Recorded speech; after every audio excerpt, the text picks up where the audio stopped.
नमस्कार साथियों, नमस्कार साथियों। मेरे सभी साथी जुड़े मुझसे। अभी आप सभी से निवेदन है कि ज़्यादा से ज़्यादा लोग, जितने ज़्यादा लोग जुड़ सकते हैं जुड़े, बहुत ज़्यादा लोग, और जितना ज़्यादा वीडियो को शेयर कर सकते हैं उतना शेयर भी करें, ताकि हम लोग अब एक बहुत बड़ी रणनीति की ओर जा रहे हैं, बहुत बड़े आंदोलन की ओर जा रहे हैं। तो साथियों, आप सबसे निवेदन है कि जुड़ें, ज़्यादा से ज़्यादा लोग जुड़े, ज़्यादा से ज़्यादा वीडियो को शेयर करें, जिससे हर व्यक्ति तक ये इंफॉर्मेशन पहुंच सके, हमारे आगे के आंदोलन की जो रणनीति है वो लोगों तक जा सके।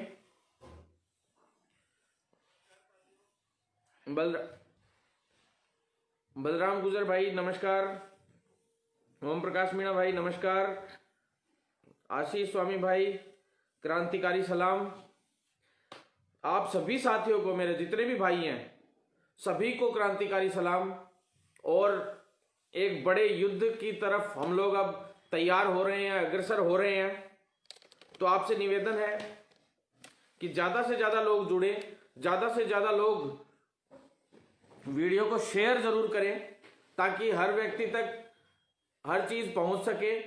सबसे पहले तो नए साल पे मैंने कहा था कि एक आध तोहफा तो पक्का दूंगा, और वो सबसे बड़ा तोहफा आप लोगों के लिए तैयार हो गया है। ज़्यादा से ज़्यादा लोग शेयर करें वीडियो को, जितने भी भाई देख रहे हैं सभी के सभी ज़्यादा से ज़्यादा वीडियो को शेयर करें। सबसे पहला जो साल का जो तोहफा है 1 जनवरी से, वो हमने तैयार कर दिया है नर्सिंग छात्रों के लिए। जो नर्सिंग छात्र हैं, जितने भी पास आउट हो चुके हैं, उन सभी छात्रों के लिए मैं आप लोगों से कहना चाहता हूं कि बहुत अच्छा तोहफा दिया है। कि राजस्थान नर्सिंग काउंसिल में लगातार हमारा प्रयास चल रहा था 1.5 साल से, परंतु पूरी राजस्थान नर्सिंग काउंसिल अभी ऑनलाइन नहीं हो पा रही थी। आज 1 जनवरी से मैं धन्यवाद देना चाहता हूं रजिस्ट्रार महेश शर्मा जी को, जिनके काफी अच्छे प्रयासों से अभी कुछ समय ही हुआ है उनको रजिस्ट्रार बने हुए। लगातार रजिस्ट्रार बनते रहे, चेंज होते रहे बार बार। कभी गोविंद शर्मा जी से पहले जोगेंद्र शर्मा जी, फिर गोविंद शर्मा जी आ गए, फिर राजेश खन्ना जी, सुमंत व्यास जी आए, उनके बाद राजेश खन्ना जी आए, उसके बाद अब वापस महेश शर्मा जी आए। तो इस प्रकार से लगातार हर 5-5, 6-6 महीने में रजिस्ट्रार चेंज होते रहे। तो राजस्थान नर्सिंग काउंसिल में जो हमारा प्रयास चल रहा था कि पूरी नर्सिंग काउंसिल को ऑनलाइन करवाने का, वो ऑनलाइन का स्टार्टअप हो चुका है इस 1 जनवरी से। तो सबसे पहले तो मैं आप सभी को बधाई देना चाहता हूं साथियों, कि आप सभी लोगों तक ये पूरा पॉजिटिव एक न्यूज़ पहुंची, और हमारे प्रयासों से सफल रहा सारा काम। ऑनलाइन होने का सबसे बड़ा फायदा ये होगा कि जितने भी रजिस्ट्रेशन है वो ऑनलाइन फॉर्म भरे जाएंगे घर बैठे बैठे, और ऑनलाइन ही रजिस्ट्रेशन हो जाएंगे। उसमें कॉलेज वालों का, इन सब का ज़्यादा बड़ा रोल नहीं रहेगा, सिर्फ प्रिंसिपल के साइन करवाने होंगे।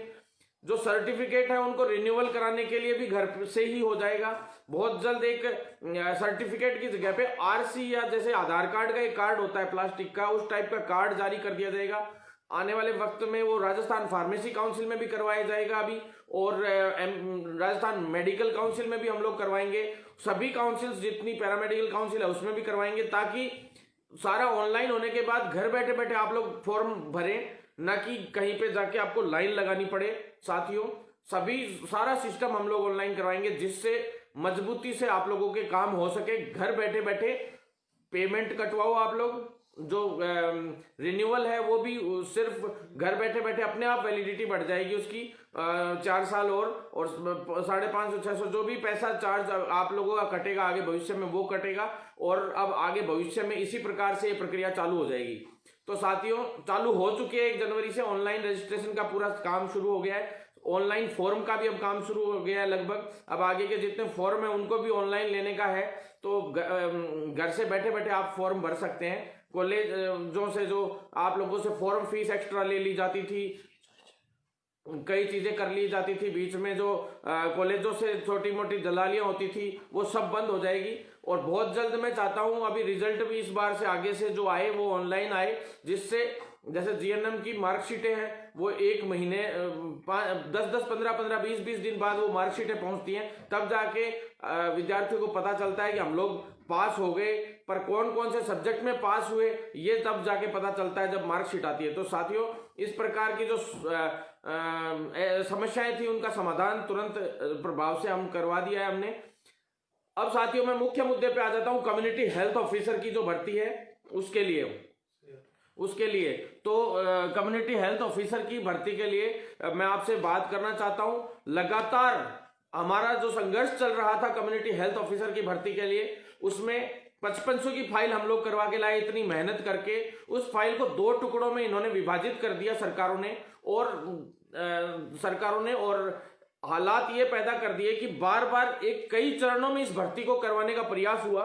लेकिन काफी समय से, जब सबसे पहले हमने आंदोलन किया था सीएचओ की भर्ती के लिए कि भर्तियां निकालो, सबसे पहले स्टार्टिंग में भर्तियां अपनी राजस्थान से ही शुरुआत हुई थी, लेकिन इस भर्ती को रोक दिया गया। काफी जो केंद्र की भर्तियां थी, एक तरीके से एनएचएम जो है वो पूरा का पूरा विभाग है वो केंद्र का है, और उसके अंदर टोटल जो पेमेंट आता है, जो बजट आता है सरकार का, तो केंद्र से 60% बजट होता है और 40% राज्य सरकार उसमें बजट देती है। नेशनल हेल्थ मिशन जो प्रोग्राम है एनएचएम के अंडर में ये सीएचओ की भर्तियां होती हैं, और उसमें 60% जो पैसा होता है वो केंद्र सरकार देती है और 40% पैसा उसके अंदर राज्य सरकार देती है। लेकिन इनकी आपसी लड़ाई के पेच में जो कम्युनिटी हेल्थ ऑफिसर की जो भर्ती हमारी फंसी पड़ी थी, बहुत बुरे हालात हो गए थे साथियों। मैं आप सबसे इतना ही कहना चाहता हूं कि आपने निरंतर हमारा साथ बनाए रखा, इतना साथ दिया, इससे हम लोग इस भर्ती की एक और फाइल करवा लाए, 5500 की एक भर्ती और करवा के लाए। उसको इसी में इसलिए जुड़वा दिया क्योंकि मुझे पता था कि कम्युनिटी हेल्थ ऑफिसर की भर्ती में अगर 5500 की फाइल हम नहीं जुड़वाते तो आने वाले शायद 2 साल में, 3 साल में भी ये भर्तियां नहीं हो पाती। 2310 के अंदर 5500 इसीलिए जुड़वाई, जबरदस्ती जुड़वाई, क्योंकि आने वाले भविष्य में इन भर्तियों को, जैसे आज 2310 ही अटकी पड़ी है तो 5500 की एक और फाइल ये लोग अटका देते। तो इस प्रकार से, और 5500 के भी इन्होंने 2 टुकड़े कर दिए, कभी 4000 का फाइनेंस। अरे भैया, तुम लोगों को बजट ही नहीं देना पड़ रहा है, फिर आप लोग बार बार इन भर्तियों को अटका क्यों रहे हो? भाई, केंद्र का पूरा बजट आया है, ये तो जितनी तनख्वाहें दे रहे हैं, ये सारी जो केंद्र से तनख्वाह आ रही है, जो केंद्र का बजट आ रहा है, उसमें से भी काट पीट के दे रहे हैं। अब एनएचएम 2016 में कई साथी मेरे लगे हुए हैं बेचारे, जो परेशान हैं, जिनको 6952 रुपए केवल तनख्वाह मिल रही है। आप देख लीजिए, केंद्र से 26,800 के हिसाब से जो सैलरी है उसके हिसाब से आ रही है, और उसका 60% पैसा केंद्र से आ रहा है। तो उसका 60% 18,000 के आसपास, 17-18,000 रुपए सैलरी कम से कम केंद्र से आ रही है। उसके इनको सिर्फ 7,000 रुपए दे रहे हैं। मतलब ये बहुत दुर्भाग्यपूर्ण है। नर्सिंग ट्यूटर और पीएचएन है तो उनकी केंद्र से 36 हजार रुपए सैलरी आ रही है, 35-36 हजार रुपए सैलरी आ रही है। उसके बावजूद उन लोगों को आज जो सैलरियां मिल रही है वो सिर्फ 14,000 स्टार्टिंग, मतलब एक एमएससी नर्सिंग और वो उसके बाद 5 साल का एक्सपीरियंस उसमें मांगा गया था। इतना जबरदस्त क्वालिफाइड व्यक्ति, उसको सिर्फ 14,000 रुपए सैलरी इन लोगों का देना बहुत दुर्भाग्यपूर्ण है। इसलिए सरकारों ने पूरी लूट मचा रखी है। चिकित्सा मंत्री जी ने और जो मुख्यमंत्री जी उन्होंने जितना पैसा इसमें, ये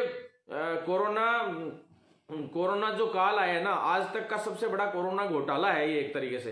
तो साथियों, हम लोगों को मुख्य मुद्दों से भटका दिया जाता है और हम लोग अलग अलग चीजों में डिवाइड होके और आपस में ही लड़ते रह जाते हैं। पूरी दुनिया इस प्रकार से लड़ते लड़ते और ये अपना काम खराब कर लेती है, जबकि इन लोगों ने बढ़िया लूट मचा रखी है। और इन लोगों ने लूट मचा रखी, जो तो मचा रखे, लेकिन जो अभ्यर्थी आज बेरोजगारी में आज इन लोगों ने पास आउट कर करके भेज दिए हैं, जो हालात लोगों ने, उस हालात का सामना करना भी एक बहुत बड़ी बात है साथियों। आज मेडिकल फील्ड के सबसे मजबूत होने चाहिए थे कर्मचारी, आज सबसे कमजोर अगर कोई कर्मचारी है और अनएम्प्लॉयमेंटनेस है तो वो मेडिकल फील्ड में फैलती जा रही है साथियों। और क्योंकि सबसे बड़े योद्धा अगर कोई थे इस कोरोना के इस महाकाल में, तो सबसे बड़े योद्धा थे। जैसे नर्सिंग के जितने भी लोग थे, कर्मचारी थे, चाहे वो बेरोजगार थे, हर तरीके से उन लोगों ने शुरुआत में 200 200 500 500 लोग इकट्ठे हो जाएंगे, उसके पीछे फॉर्चूनर गाड़ी 2-5 गाड़ियां लेके आएगा फॉर्चूनर नेताजी और चुनाव लड़ने की तैयारी कर लेगा, उसके पीछे खूब भीड़ हो जाएगी। लेकिन जो आदमी इनके लिए लड़ता है साथियों, वो कभी भी, वो साथी लोग कभी भी ये मान लो कि सामने नहीं आते हैं और साथ नहीं देते हैं। तो ये साथ देना शुरू करना होगा। कम्युनिटी हेल्थ ऑफिसर के लिए मैं आप लोगों से कहना चाहता हूं कि ये एक बहुत ही मजबूत अपन सभी का एक सिस्टम था कि आज 7810 भर्तियां 2010 से बेचारे जो बेरोजगार इंतजार कर रहे थे जिन भर्तियों का, वो लगातार इन भर्तियों का इंतजार कर रहे थे और उनको करवाने में हम लोग सक्षम हुए हैं और लगभग ये भर्ती पूर्ण होने को है। अभी कई लोग यूं कह रहे थे कि भाई 2-3 नेताओं को बुलाने की भी कह रहे थे कि भाई उनको नेताओं को बुलाइए, जैसे डॉक्टर साहब को, डॉक्टर किरोड़ी लाल जी को, सभी का हम सपोर्ट लेते हैं, वक्त आने पे लेते हैं। लेकिन साथियों हम नहीं चाहते कि ये वैकेंसी पूरी तरह से राजनीतिक हो जाए, मतलब कांग्रेस बीजेपी का फिर से इसमें मामला उलझ के रह जाए। साथियों हम, आपका भाई किसी से कम नहीं है, ये बड़े बड़े नेता हैं जितने भी, उनसे खुद से आप जाके पूछ सकते हो कि जिस मुद्दे को लेके हम कूदते हैं उस मुद्दे में अगर हम लोग जीत नहीं ला सकते तो ये मान लो कि कोई भी जीत कर आ भी नहीं सकता। साथियों अब मैं आपसे कहना चाहता हूं कि कम्युनिटी हेल्थ ऑफिसर की जो भर्ती है उसका जो परिणाम है उसके लिए आज हमारी मीटिंग हुई है। आज नरेश ठकराल जी से लगातार बात भी हुई है, राजेश मीणा भाई और कई लोग मेरे साथ थे वहां पे उस वक्त, और सारी वार्ता हुई है। अंदर मैं लेके गया हूं सभी को, कई लोग, आशुतोष जी थे, तो ये लोग सभी लोग मेरे साथ थे उस वक्त और सारी बातें हुई हैं, उन्होंने सारी बातें सुनी है। साथियों जो नरेश ठकराल जी हैं उन्होंने एक ही बात कही थी आज, उन्होंने हाथ जोड़ के साफ साफ ये कहा है कि हम आपको ये गारंटी दे रहे हैं कि अगर एक भी भर्ती में गड़बड़ी, मैंने साफ ये कहा कि साहब इस भर्ती में बार बार अफवाहें आ रही हैं, आप लोगों पे भी नाम लग रहे हैं, सभी लोगों पे नाम लग रहे हैं कि इस प्रकार की घटना हो सकती है कि इसमें ओएमआर शीट का घपला हो रहा है या कुछ और घपला हो रहा है। इस प्रकार के घपले सुनने में आ रहे हैं बहुत ज्यादा। अभी तक कोई ऐसा व्यक्ति नहीं मिला है कि जिसने पैसे दे रखे हैं और उसने किसी ने काम दे रखा है। हालांकि 2-3 लोगों के मैंने रोल नंबर भी दिए थे, नाम भी दिए थे, चेक भी करवाए हम लोगों ने कि इस प्रकार का कोई है क्या मामला, तो उन लोगों में अभी ये लोग जांच करवा रहे हैं। और कोई भी व्यक्ति जो पोस्ट डालता है स्पेशली फेसबुक पे कि भाई इस भर्ती में घपला हो रहा है, तो उन पोस्टों की भी जांच हो रही है। उन लोगों को तुरंत प्रभाव से एसओजी ने अभी 3 लोगों को बुलाया भी था कि भाई आपने पोस्ट डाली थी कि भाई इसमें जो पेपर में गड़बड़ियां हो रही हैं, एक भाई ने कमेंट कर रखा था, तो उसको भी एसओजी वालों ने पूछताछ शुरू कर दी है कि भाई इसमें 6 लाख दिए हैं, किसी ने यूं कह रहा है कोई 7 लाख दिए हैं। तो इस प्रकार से जो लोग बोल रहे थे उन लोगों से एसओजी पूछताछ भी कर रही है कि किसने दिए, क्या कर दिए। इस प्रकार से लगातार पुलिस के लगातार एक दिन में 2 राउंड पक्के होते हैं एनएचएम विभाग के। पहली ऐसी भर्ती है जिसको इतनी सतर्कता से ले रहा है विभाग, और एसओजी भी ले रही है, एसीबी भी ले रही है। हम लोगों ने इतने लेटर दिए उनको, इतना प्रेशर उन लोगों पे है कि घबराए हुए हैं पूरे एनएचएम विभाग के अधिकारी। और अगर इसमें कोई घपला हो गया तो मैंने स्पष्ट शब्दों में कहा है कि एनएचएम विभाग में, मेरा आप वीडियो है ये, आप सुन लेना, चाहे किसी को भी भेज देना, धमकी है ये मान लेना कि एनएचएम विभाग की एक ईंट नहीं छोड़ूंगा, ये मान लेना। इसमें कोई घपला मेरे को सामने आ गया तो ये मान लेना कि सरकार तो छोड़ो, ये मंत्री तो छोड़ो, मैं कह रहा हूं वो हालत करेंगे। पहले भी कई मंत्रियों की हालत कर चुके हैं हम लोग खराब, वीडियो भी पड़े हैं यूट्यूब पे, सारे देख सकते हो। यूनुस खान भी एक बार पिट चुका है, पहले मंत्री था उस वक्त, जब उस वक्त वो सीएम का राइट हैंड था और पूरा सीएम का काम यूनुस खान ही देखता था, उस वक्त हमने उसकी हालत खराब कर दी थी। डीडवाना में गाड़ी फोड़ी थी उसकी, मतलब कई गाड़ी फूट गई थी। अब फोड़ने वाले कौन थे मेरे को नहीं पता, लेकिन गाड़ियां फूट जाती हैं मंत्रियों की। पहले कई राजेंद्र राठौड़ साहब को सीकर में लपेटा था, वहां पंचायती राज विभाग में उनको घेर लिया था, उनको बैठने नहीं दिया था हम लोगों ने। इतने बड़े बड़े मंत्रियों की जब हालत खराब कर दी तो यूट्यूब पे पड़े हैं साथियों सारे वीडियो, आप देख लेना। सीएम हाउस के अंदर यूनुस खान साहब बैठे और उनको घेर के मैं खड़ा हूं और उनकी ऐसी तैसी ढंग से कर रखी है मैंने। यूट्यूब पे वीडियो ही पड़ा है मेरा पीछे का, आप लोग देख सकते हैं। हालत इनकी बहुत जल्द खराब करेंगे, आप टेंशन मत लो। मैं आप सबसे इतना ही कहना चाहता हूं कि जितने भी साथी सीएचओ के रिजल्ट का वेट कर रहे हैं साथियों, उसकी कारण बता देता हूं। आज हमें नरेश ठकराल सर ने पूरी बातें बताई हैं।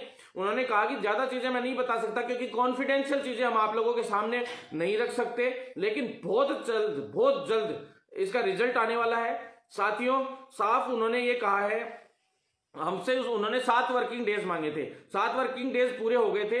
आज मैं सीधा उनके पास गया, मैंने कहा साहब 7 वर्किंग डेज हो गए, आप बताओ अब हम लोग क्या करें। अगर आप लोगों के ऊपर, मैंने साफ कहा अधिकारियों को कि आप लोगों के ऊपर अगर कोई राजनीतिक दबाव आ रहा है, मुख्यमंत्री जी दबाव बना रहे हैं, चिकित्सा मंत्री जी दबाव बना रहे हैं, कोई भी दबाव बना रहा है तो आप हमें बताइए, हम चिकित्सा मंत्री को घेरेंगे, मुख्यमंत्री को घेरेंगे, लेकिन हमें इस वैकेंसी का रिजल्ट तुरंत प्रभाव से चाहिए, कुछ भी हो जाए चाहे। हमें इस परिणाम में देरी होने का रीजन क्या है? इस प्रकार से अगर आप देरी करेंगे तो हमें आशंका होती है कि इस प्रकार का कोई ना कोई घपला तो नहीं चल रहा है कहीं। हर व्यक्ति को आशंका होती है। 1.5 महीना हो गया, एमपी में भी रिजल्ट आ गया। उन्होंने कहा एमपी में फॉर्म बहुत कम थे और बहुत कम उन लोगों को, रिजल्ट छोटा सा ही था, एक तरीके से तैयार करना संभव था, लेकिन हम लोगों ने आरपीएससी से और अधीनस्थ आयोग से, दोनों से कंबाइन एक एक चीज लेके और उसके बाद हम लोग इस वैकेंसी का रिजल्ट निकाल रहे हैं। उन्होंने बताया कि जो इसमें मुख्य समस्या अभी पैदा हुई है वो ये आ रही है कि सबसे मुख्य समस्या जो आ रही है वो ये आ रही है कि भाई जो कॉपीज थी, जैसे जो जमा हुए थे, जो ओमार शीट वगैरह सारी चीजें जमा हुई थी, तो उसको जब स्कैन किया इन लोगों ने, और स्कैन करने के बाद कुछ लोगों के जैसे रोल नंबर नहीं आ रहे, किसी के उसमें वो नहीं आ रहे, जो जैसे आंसर वगैरह कोई गिने चुने लोगों के स्कैन नहीं हो पाए थे या कुछ मिस्टेक हो रही थी। कुछ लोगों ने रोल नंबर भी उल्टे सीधे लिखे थे, कईयों ने एप्लीकेशन भी दी थी, इसमें बताया भी था, ग्रेवियंस वगैरह भी दी थी लोगों ने। तो साथियों उसमें स्कैन नहीं होने की वजह से दिक्कतें आई थी, तो उन कॉपीज में छोटा मोटा जो मिलान नहीं हो पा रहा था गिनी चुनी में, तो उनको पूरी तरह से कोई भी बच्चा, एक भी स्टूडेंट आज रह जाता है रिजल्ट से वंचित, तो वो कल कोई कोर्ट में जाके खड़ा हो जाएगा। और हमने पहले ही मैंने सबसे पहली मांग यही करी थी कि ये भर्ती कम्युनिटी हेल्थ ऑफिसर की होती है, तो इसके अंदर कैविएट ले सरकार, खुद विभाग भी कैविएट ले, ताकि इस पे स्टे नहीं आ सके। कैविएट जब किसी भर्ती में लग जाता है तो बिना किसी रीजन के आप स्टे नहीं दे सकते, जज स्टे नहीं दे सकते इसमें भर्ती में। तो साथियों मैं आप सबसे इतना ही कहना चाहता हूं कि जो कॉपीज का इन्होंने बताया कि भाई कॉपीज में थोड़ा सा स्कैन में छोटा मोटा रोल नंबर का इस प्रकार की हेराफेरियां आ रही है, चीजें आ रही थी, तो इसमें दिक्कतें आ रही थी। तो साथियों वो दिक्कत आने की वजह से जो आज से प्रक्रिया शुरू हुई है एक चीज की, वो मैं बता देना चाहता हूं आपको। पहले बीच में 1 महीना रोस्टर खा गया इन लोगों का। उन्होंने साफ बताया कि 1 महीना हमारा रोस्टर खा गया, 1500 वैकेंसियां जुड़ना और रोस्टर उनके डिवाइडेशन पूरा उसके हिसाब से, तो वो इनका गड़बड़ हो गया था। बहुत इन्होंने मेहनत करके उसका तैयार किया है। फिर उसके बाद आज से जो फिजिकली जो नहीं हो पाई थी कॉपियां वगैरह, जिनमें छोटा मोटा मिस्टेक हो रखा था, वो सारी कॉपीज फिजिकली चेक हो रही हैं बिल्कुल कैमरों के सामने, और पूरा जल्द से जल्द उसके 1-2 दिन में, 2-3 दिन में लास्ट परिणाम पूरी तरह से तैयार हो जाएगा। जो चंद लोगों का बच गया था, कोई मिस्टेक हो रही थी, वो सारी चीजें इन लोगों ने कर दी हैं। इसके बाद उन्होंने यूं कहा है कि ये वीकेंड है ना, इसके अंदर हर हाल में रिजल्ट वीकेंड तक जारी हो जाएगा, चाहे इन्होंने बार उस दिन भी हम लोग गए थे तो बोले थे वर्किंग डे प्लस, मतलब टोटल हमें 7 दिन और दे दीजिए। उन्होंने 7 दिन हमसे मांगे थे, लेकिन हमसे उन्होंने फाइनल डेट बता दी है कि भाई 11 तारीख, ये जो आने वाली 11 तारीख है, 11 जनवरी से पहले हर हाल में 11 जनवरी तक, या 11 जनवरी से पहले या 11 जनवरी को रिजल्ट जारी कर दिया जाएगा। और 11 जनवरी को अगर आप लोगों का रिजल्ट नहीं आता है तो मैंने साफ शब्दों में उनको कह दिया है कि अगर हमारे छात्रों का, हमारे अभ्यर्थियों का, जो बेरोजगार इंतजार कर रहे हैं इन भर्तियों का की परिणाम का, जल्द से जल्द अगर 11 जनवरी तक लास्ट रिजल्ट नहीं आता तो हम 12 जनवरी को सिविल लाइन फाटक की चढ़ाई कर रहे हैं। साथियों मैं आपको डेट भी पहले ही बता देना चाहता हूं, 12 जनवरी को, लगभग 12 या 15 को। क्योंकि 12 जनवरी का तो है मंगलवार, और साथियों बुधवार और बृहस्पतिवार की छुट्टी है 13 और 14 जनवरी की। और 15 जनवरी को या तो हम शुक्रवार को घेराव करें सिविल लाइन फाटक का, वहीं बैठ जाएं जब तक रिजल्ट नहीं डालें, या 12 को। तो साथियों इन 2 डेट में से एक आप लोग डिसाइड करके बता दें सभी। मैं जैसा आप लोग बोलेंगे उस तरह से मैं तैयार हूं। कोई भी अगर इसमें कोई घपला हो रहा है इस भर्ती में, आप मुझे सबूत दे दीजिए। मैं हाथ जोड़ के रिक्वेस्ट कर रहा हूं कि आप मुझे सबूत दे दीजिए। मैं गारंटी ले रहा हूं चंद मिनटों में मैं इस भर्ती को खत्म करके दोबारा से एग्जाम करवा दूंगा जबरदस्ती। लेकिन सबूत होना बहुत आवश्यक है साथियों। JN की भर्ती में भी डॉक्टर किरोड़ी लाल जी के साथ आंदोलन में भी मैं था, मतलब हम लोग थे, उस भर्ती में भी जल्द से जल्द ये मान लो रद्द करवा के, और हमने दोबारा से इस भर्ती को करवाने के लिए अभी चालू हो गई है प्रोसेस। बहुत जल्द आप लोगों को JEN जो भर्ती है उसमें आप लोगों ने वीडियो भी देख लिया होगा JEN भर्ती वाला, जिसमें मैंने वो भाषण भी दे रखे थे और कई वीडियो भी वायरल हुए थे साथियों। तो हम लोग हर तरीके से साथियों आप लोगों के लिए लड़ाई लड़ते रहेंगे। इस CHO भर्ती को बहुत जल्द पूरा करने का है कि बहुत जल्द हर हाल में इसको पूरा करें। कई लोग इग्नू के चक्कर में पड़े हैं, तो चिंतित होने की आवश्यकता नहीं है, कोई इग्नू का चक्कर नहीं है। इसमें RUHS से ही कोर्स करवा के पूरा 6 महीने का जो ब्रिज कोर्स ट्रेनिंग है वो ब्रिज कोर्स करवा के और जल्द से जल्द ज्वाइनिंग दी जाएगी। आप लोगों को चिंतित होने की आवश्यकता नहीं है। अब मुझे बस मैं इतना चाहता हूं कि आपस में एक दूसरे के लिए भ्रामकता नहीं फैलाएं, उल्टी सीधी बात नहीं फैलाएं, जिससे जो ये नेगेटिविटी फैलती है वो थोड़ी सी अच्छी नहीं लगती साथियों। मैं इसलिए कहना चाहता हूं कि आप लोग जो ये भ्रामकता फैलाते हैं उसकी वजह से दिक्कतें कुछ नहीं आनी है। दिक्कतें यही आनी है कि आगे आने वाली 500 जो भर्तियां हैं, 1500 जो वैकेंसीज और लेके आ रहे हैं हम फरवरी मार्च में साथियों, उनमें दिक्कतें आने लग जाएंगी, क्योंकि साथी सभी एकजुट रहेंगे तो और भर्तियां भी निकलवाएंगे। 10,000 वैकेंसीज और निकलवाने के लिए हमारा आंदोलन है। फरवरी के फर्स्ट या सेकेंड वीक में महारेला सरकार के खिलाफ हम कर रहे हैं। उसमें लिखित परीक्षा से भर्तियां हो सारी की सारी, पूरे राजस्थान की हर एक भर्ती लिखित परीक्षा से होनी चाहिए। प्लस उसमें नर्सिंग की 10,000 सेकंड ग्रेड स्टाफ नर्स की भर्तियां होनी चाहिए, प्लस नर्सिंग ऑफिसर पदनाम ये वगैरह सारी चीजें, उसमें बहुत सारी मांगे हैं। प्लस उसके अंदर जितनी भी भर्तियां हैं, चाहे वो नर्सिंग की हैं, फार्मेसी की भर्तियों की मैं आपको कह देना चाहता हूं, AMO की भर्तियों के लिए मैं कह देना चाहता हूं, अदर जो वैकेंसीज हैं जितनी भी हैं, पैरामेडिकल की आने वाली भविष्य की वैकेंसियां सारी की सारी रिटर्न एग्जाम से मैं करवाऊंगा। इसके लिए हमने फाइल भी चलवा दी, आप लोगों को बता देना चाहता हूं। मुकुल शर्मा जी हैं, उनका वो वीडियो अभी तक नहीं डाला गया है, वो वीडियो मैं अब डाल दूंगा।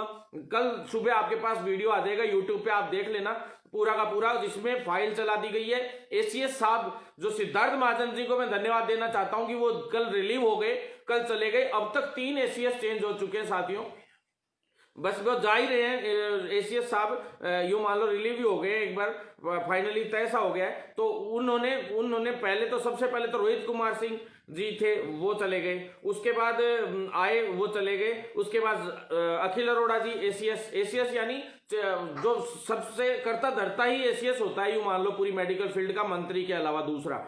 तो साथियों अधिकारियों में जो IAS सबसे बड़ा मालिक होता है पूरी मेडिकल फील्ड का एक तरीके से, वो होता है ACS। जो सेक्रेटरी है, मुख्य चिकित्सा शासन सचिव है जो मुख्य, तो वो अभी जो सिद्धार्थ महाजन जी थे उनकी जगह पे दूसरे आने वाले हैं थोड़े दिन में। तो साथियों जो बार बार ACS बदले उसकी वजह से भी इन भर्तियों में बार बार दिक्कतें आई, क्योंकि ACS साहब भी इसकी निगरानी में भी ये भर्ती हो रही थी CHO की। इसके अंदर जितनी भी जो OMR शीट की कॉपियां थी वो कैमरे के सामने सारी रखी गई थी। 12 अधिकारी उसमें मौजूद रहे हैं, ये बताया जा रहा है पूरा, जो उन्होंने बताई है सारी चीजें। और पूरा निगरानी में हुआ। जस्ट 10 तारीख को एग्जाम हुआ, उसी के अगले दिन जस्ट वो सारा होके, और फिर उसके बाद एक कॉपी सभी एक CMO में गई बता रहे हैं, एक वहां पे ACS साहब के पास, एक निरंजन कुमार आर्य जो प्रमुख शासन सचिव है पूरे राजस्थान के, मुख्यमंत्री के इक्विवेलेंट जो प्रशासनिक अधिकारी की पोस्ट होती है, 2nd नंबर की पोस्ट है पूरे राजस्थान की। तो साथियों निरंजन कुमार आर्य वो प्रमुख शासन सचिव जो हमारे पूरे राजस्थान के हैं, उनके पास, और एक NHM MD के पास, और एक जो अभ्यर्थियों के पास कॉपी थी CHO की भर्ती जो एग्जाम दिया था आप लोगों ने उसकी थी। तो साथियों आप लोगों को चिंतित होने की आवश्यकता है। भर्ती के बारे में आप लोग मुझसे कुछ भी पूछ सकते हो, लेकिन मैं इतना कहना चाहता हूं कि बार बार लोग पोस्ट डाल देते हैं, कल आ जाना, परसों आ जाना, मंडे को इकट्ठा होना है, बुधवार को इकट्ठा होना है। साथियों इन चीजों से कुछ नहीं होने वाला। 10-10, 20-20 लोग वहां पहुंचते हैं, 5 लोग भी नहीं आते, 10-10 लोग तो छोड़ो। आज की किसी भाई ने पोस्ट डाली थी, आज पता नहीं किसने की भी, आज वहां इकट्ठा होना है साथियों। वहां पे क्योंकि कार्मिक विभाग से हमने फाइल तो बनवा के भिजवा दी है, लेकिन इसको तुरंत प्रभाव से जल्द लागू किया जाए इस पूरे सिस्टम को, तब जाके ये मामला बैठेगा। साथियों मैं आप सबसे इतना ही कहना चाहता हूं कि आप लोग साथ बनाए रखें। AMO के मेरे साथी हैं जो आज स्वास्थ्य विभाग में जाके मिले भी हैं, लेकिन उनसे मैं कह देना चाहता हूं कि मेरिट पे भर्ती ये लोग करने के पूरे मूड में है। सरकार एमओ की भर्ती में आप लोगों से निवेदन है कि आप लोग विरोध दर्ज नहीं कर पा रहे हैं। जब तक आप मजबूत विरोध दर्ज नहीं करेंगे, मैं आपसे कहना चाहता हूं आप लोग साथ दीजिए। मैं पक्की गारंटी देता हूं आपको, एमओ की भर्ती लिखित परीक्षा से मैं करवा के दिखाऊंगा। आप लोगों ने कोर्ट में भी लगाने के लिए मेरे पास कई लोगों के फोन आए हैं। डॉक्टर बुडानिया जी के भी मेरे पास फोन आए थे। चाहता हूं कि आप लोग एकजुट रहें, मजबूती से लड़ाई लड़ें, अन्यथा इसी प्रकार से ये सारी भर्तियां ऊपर नीचे होती रहेंगी और ये लोग हर प्रकार से बेवकूफ बनाते रहेंगे। धांधलियां होंगी, जैसे पैरामेडिकल वाले छात्रों के साथ हुआ। आज राजस्थान पैरामेडिकल काउंसिल की जो भर्तियां हैं, उसके जो डिग्रियां हैं, उनको तो पीछे छोड़ दिया गया। उसमें बेचारे 5-5 साल में 2-2 साल के डिप्लोमे हैं, उनको 5-5 6-6 साल लग जाते हैं और वो पास नहीं हो पाते। उनकी टाइम पे एग्जाम नहीं होती। उनके साथ इतना बड़ा लोगों को इसमें फायदा मिला। नेटवर्क प्रॉब्लम आ रही है साथियों, नेटवर्क प्रॉब्लम आ रही है बहुत ज्यादा। मैं वापस बाद में इस भर्तियों के बारे में आपसे बात करूंगा। बहुत ज्यादा नेटवर्क प्रॉब्लम आ रही है। मैं आपसे हाथ जोड़कर एक बार विनती करता हूं कि आप लोग साथ बनाए रखें, ज्यादा से ज्यादा वीडियो शेयर करें, जिससे हर व्यक्ति तक ये वीडियो पहुंच सके। पैरामेडिकल के मेरे साथी हैं, उनके साथ गलत नहीं हो, इसलिए मैं आपसे निवेदन करना चाहता हूं कि आप लोग इसी तरह से साथ बनाए रखें और इसको जल्द से जल्द इस भर्ती को पूरा करेंगे। बहुत जल्द इस भर्ती को पूरा करेंगे साथियों। धन्यवाद। और ज्यादा से ज्यादा इस वीडियो को शेयर करें। और प्रमोट वाले साथियों के लिए भी मैं एक आखिरी वर्ड बोलना चाहता हूं कि 12 को जो घेराव है, उसमें प्रमोट के लिए भी हम लोग बात रखेंगे। साथियों, आप लोग हमारे साथ दें, जिससे हम लोग इस पूरे सिस्टम को तैयार कर सकें। ज्यादा से ज्यादा लोग मजबूती से जुड़े, फॉलो करें, ट्विटर पे पेज पे भी फॉलो करें और ज्यादा से ज्यादा वीडियो शेयर करना, ताकि हम लोग मजबूत हो सके और इन आंदोलनों को मजबूत कर सकें। आने वाली 12 तारीख